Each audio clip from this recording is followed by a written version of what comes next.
In tonight's Health Check segment, we get some sighted guide instructions from the persons associated with visual impairment. Ballah has more in this report.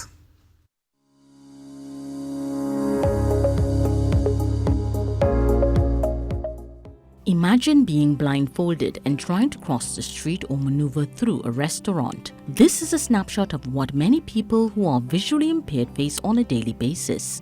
Organizations such as Persons Associated with Visual Impairment or PAVI and various schools for the blind put systems in place to offer some much-needed support.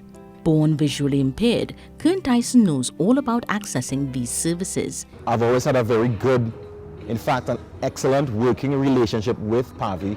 They rehabilitate a visually impaired person. So, for example, if you just got visually impaired, they'll send people to your house. Kern has not let his circumstances dampen his spirit. I am a sportscaster, broadcaster for the last 20 years. I work right now with Isaac 98.1 FM, The Promise. I also have my internet radio station, which is called Sports on the Road. Eventually, I became the executive director of PAVI. He believes training is an important component for those seeking to regain their independence. PAVI's Adjustment to Blindness Coordinator, Sandra Tambi Russell, agrees. She gives us a demonstration on how to assist a visually impaired person. I'm going to just have Kern enter the Hyatt. He's going to have breakfast this morning. As they make their way into the hotel, Sandra highlights what must be done. So I will just touch Kern's hand and he knows it's to take the position, right?